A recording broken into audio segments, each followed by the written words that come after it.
are changing now all the west wing of the museum. So it's a big renovation for 4,000 square meters, changing this part of the museum. So, yes, so the entrance hall still gives the impression of an historic museum, and then in the wings, east and west wings, now we are renovating to say, yes, it's not only historic, but here it's in industry, production, innovation.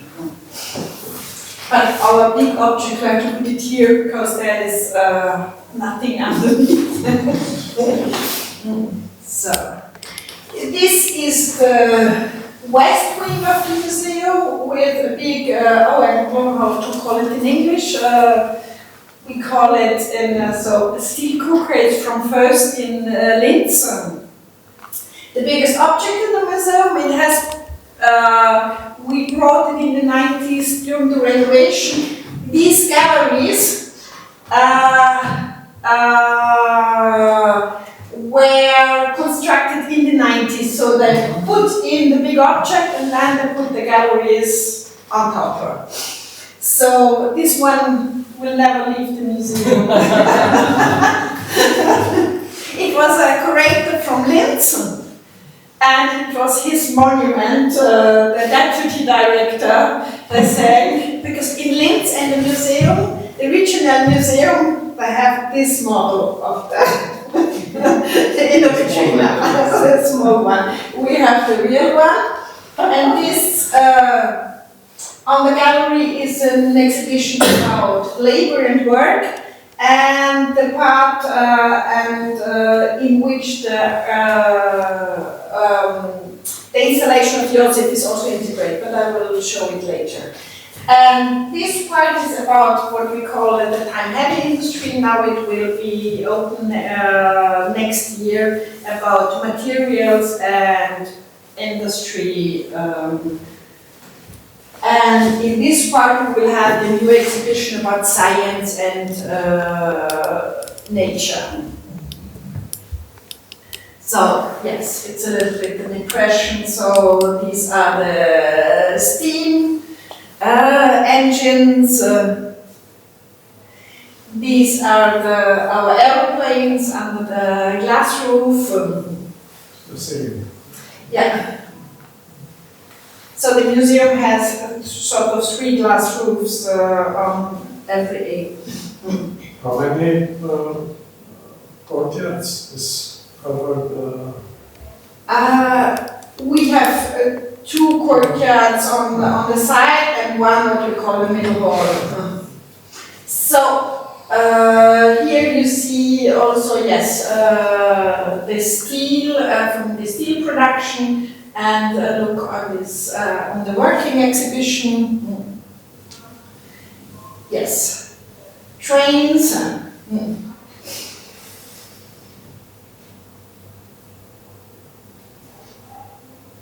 And what you see, I have for the photographs, when I was looking for the photographs, I saw that which objects, of course, are photographed and which exhibition has no photographic documentation. It's always trains, cars, and beautiful objects, and the other ones are, we don't have good photos.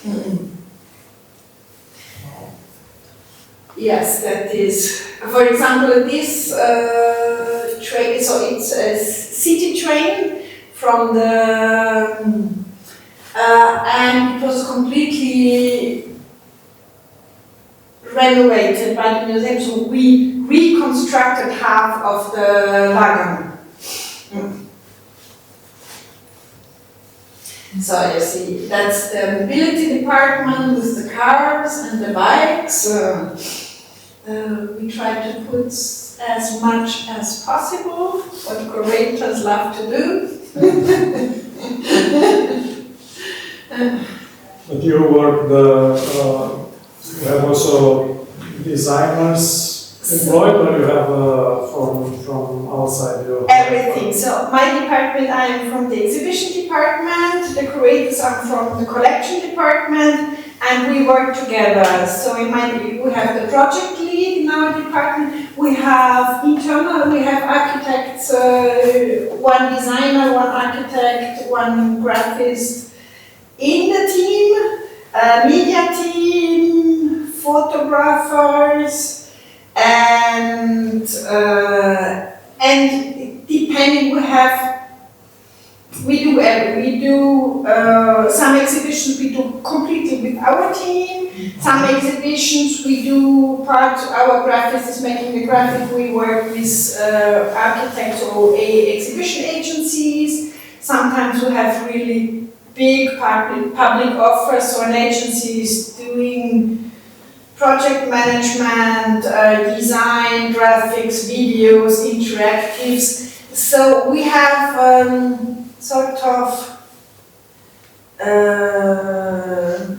now we have about 17 exhibitions per year, from 100 square meters to 3,000. The curator, because they are from most, if not all of them, they are from the art scene. So the curator in an art curator is the guy who comes with a concept and build an exhibition after his ideas and try to deal with artists to do. So how is it? As far as I understood, as I saw, it's a bit different. How do you decide what exhibition we will do? It's a kind of all with ideas, or it's a discussion? There is a kind of committee or no? We have some discussion, and the director is deciding, but it's discussion. What collections we have? So the permanent exhibition is quite fixed because of every collection has to have a permanent exhibition. So when we renew this, one was when the new director came for sustainability, he decided to say we have to have a climate exhibition. And then we proposed some ideas from the collection department. That says we have a wonderful collection, has been restored, or our department. But when you say collection, it's one collection or a different collection? So it's different curators for... Yes. Oh. Every collection, so we have, the collection is everyday life. So it was, you have washing machines, cooking machines, but there is for the collections also urban life, so architecture and environment. So then we have production and industry. It's the biggest one with the whole industrial revolution, with the big collections from the 19th century. Information and communication. Another collection. It's another collection. Then we have energy collection and natural sciences and music. And medical, that one with prosthesis, and this is what? It's everyday life. Medicine is in everyday life. Sometimes it's not so logic, it's a collection, museum logic, and sometimes the logic came from because 50 years ago, one curator said, I want to, it's my collection. So I was impressed about the exhibition with the protest, how do you say it? Prosthesis, yeah. It's the biggest protest collection. And I am surprised that the collection is everyday life, because it's about work there. So it should have been maybe because it's really... No, it's so the medicine collection, you don't have the big one, is in everyday life. But everyday life is a special collection. It was, until now, the collection, no curators were, until 20 years, no curators were interested in a real curator from a technical museum, it's cars and trains and production industry. Everyday life, it was the not the good would collect all these washing machines and something. It's Household. not trivial. And they got everything what the other didn't want. And these protheses are very special. It's a collection from the First World War. Yes. And it was sort of selling, it was the selling catalog from protheses fabricants, manufacturers, where we continue to collect. Because it's this dialogue with society, we don't collect any more trains or cars. I don't have space to do it. Yeah. The most successful, as I saw, was a cabin with a glass and people screaming inside. You know? And then there has a kind of measurement how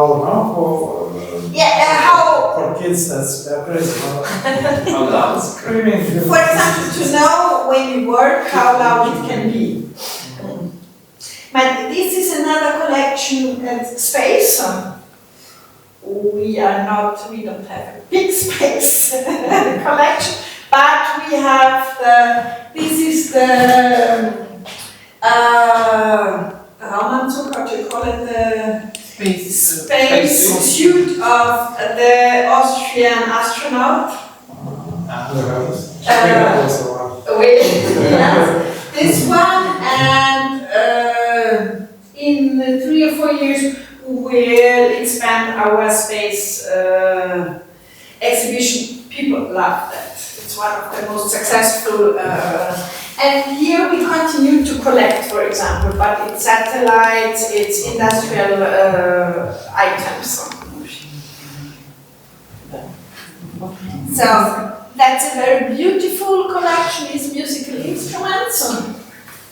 But also electronic music and not only this historical. This is like a sort of refrigerator. You go there and the temperature. The only climatized space in the museum. What is more and more a problem because the museum is one hall and we cannot. And when they were renovating in the 90s, they had a very intelligent climatization system with hot air and cold air in the museum. They closed all this and now we don't have climatization. And 3 glass roofs.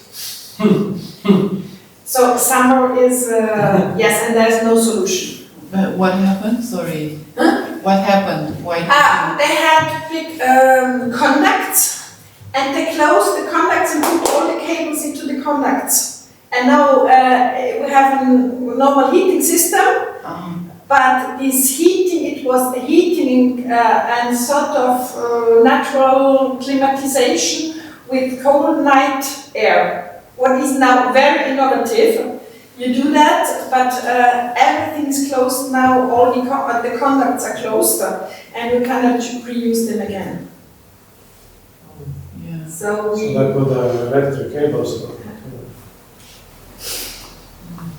So, this is, for example, an example from objects. For example, this is a model which works from the milk factory, Vienna milk factory. The employees of the milk factory did. Everything is working. We cannot put it on work anymore because it's natural heritage and we cannot, but it would work. So you have the complete milk factory with all the machines and everything. And the museum has one of the most comprehensive model objects collections in the world. But this was made special for the museum or was for the No, factory? it was for the employees made it for, I think, for an anniversary. The kids of the director. Maybe for the kids of the director.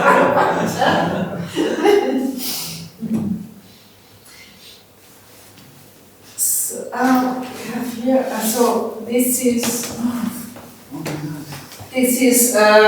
yes, this is the information and communication with yes, with all the historical context.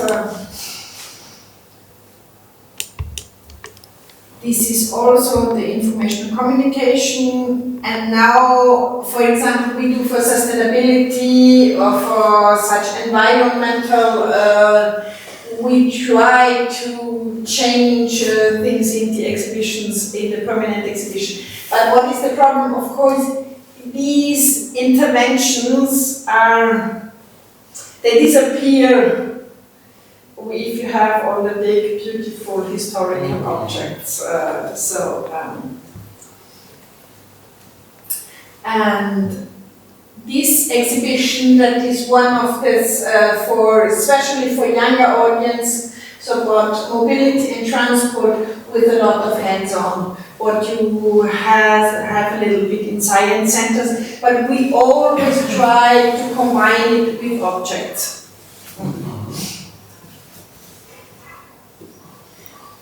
So maybe to speak a little bit about the exhibition strategy. So we have a new format, what we call Thinking Forward, Innovation and Research. We built on the other side, where is the steel cook on the other side, we built a new building where we work with the Climate Ministry and Innovation to have exhibitions and really a space for innovation and research. We have special children's spaces, we call Mini Explore and Minty, from 2 years to 4 years and from 4 years to 8 years. In special exhibitions, we work at the moment in an international cooperation with Spain and Germany. So everybody is producing one exhibition and then it goes round. And this art and science, where we did before more special exhibitions like the Danube.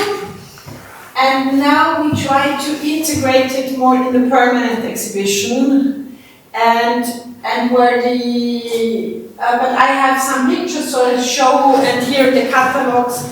These are the different approaches for this art and science program. So this is the sort of the building we built under the glass roof for innovation and research. And the first exhibition was Urban Future, so about city future and how we deal with urban life and research with urban life. So then, yes, we had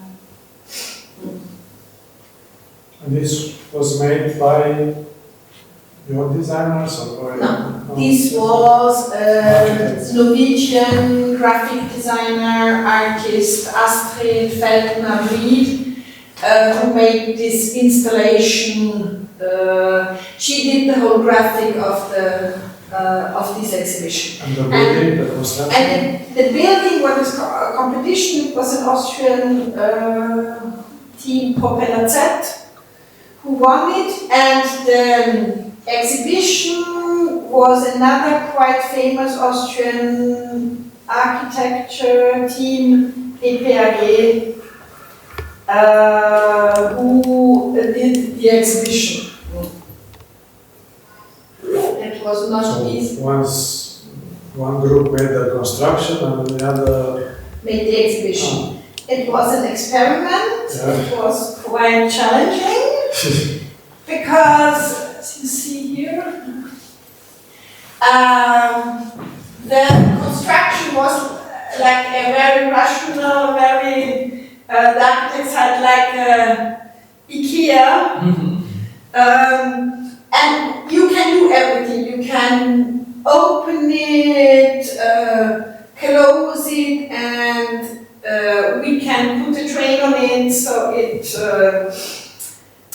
And the other bit that the architects, it tried everything what you can do with the building. Putting the balcony, opening everything. They made holes in the floor, and you could go through the whole building inside. We put, for example, we had something about skyscrapers, and we put from here to here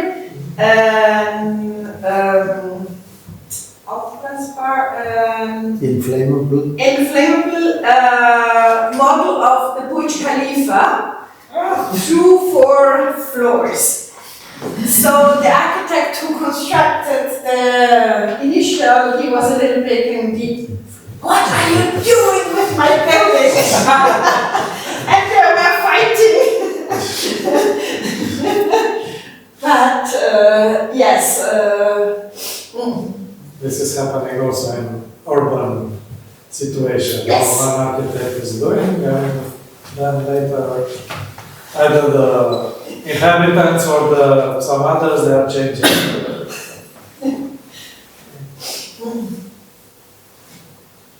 So this is one of my exhibition spaces I like a lot, because you can make a lot of experiments, and yes, here you see the Burj Khalifa going through the whole building.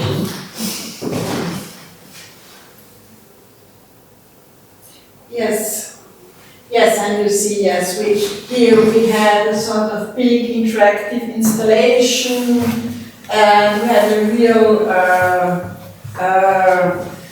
garden installation with, we wanted to have fish and plants and everything. We couldn't have the fishes because you have to work with a zoo. And the fishes you have to give them retirement places. Yeah, so, but we changed a lot the building.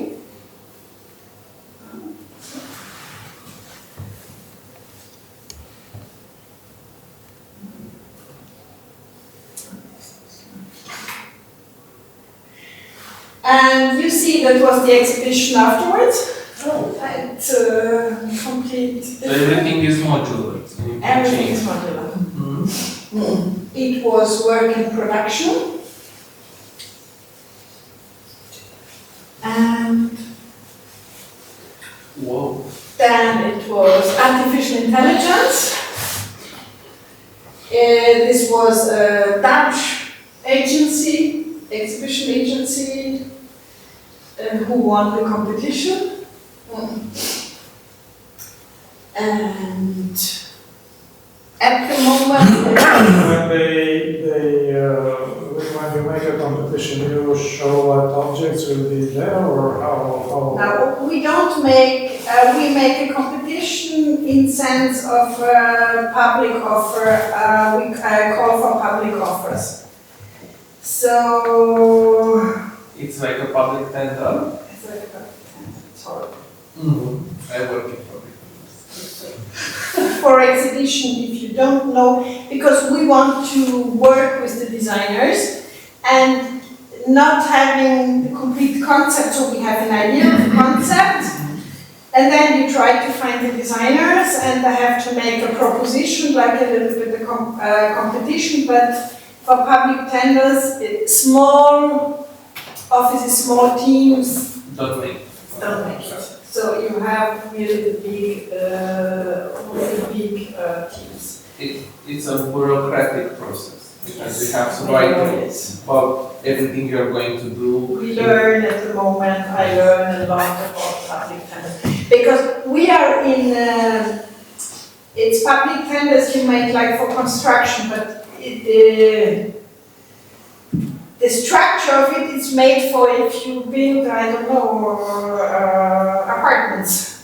So you have how to express what you want, and then having the agencies, architects you like is really a learning process. And this is about energy. it's a big moving machine, sort of a kinetic installation on the facade. And it's very nice looking company who is making this in a public, European public tender. 90 pages of literature. Yeah, so these are our children's spaces where we work always also with artists. This is an Austrian street art artist, it's called Ruin. And for me it was, for example, very important. I didn't want this special childish visual. So you have the peasants and what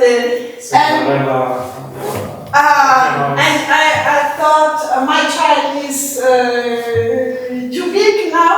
I think I wanted something not so childish, something I like too. So we asked this graffiti artist to make the visuals. So it's 400 square meters for 4 to 8-year-old children. And that is our architect from the museum who made the design. And we did all the interactives we did on our own. So you see this. What is the topic of this exhibition? The topic of exhibition is science. Children need science. So we explain, for example, here is like how to explain pixel.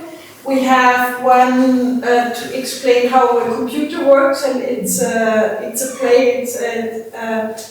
Where you have to do 1 and 0, and you have to find a way. Someone is programming you. So that children understand some principles of science, but in a very playful way. And for us, it was very important that they can move in the space. And you have a whole thing. There's a robotic exhibition under the mountain, for example. So you can go in under the mountains and have a tunnel system. And then there is, for example, there's something about night, and there's something about robotics. So this is the exhibition space for small children from 2 to 4. We did last year. And the most important objects in this space.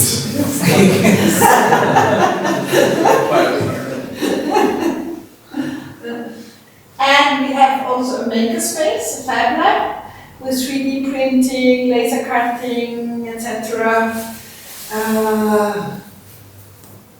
Which is really growing. That was at the beginning when I wanted it very aesthetically, only the architecture. And now it's completely crowded in the school. But it's one of the most successful places we have in the museum. This is my daughter, who had always to be a model for photographic sessions.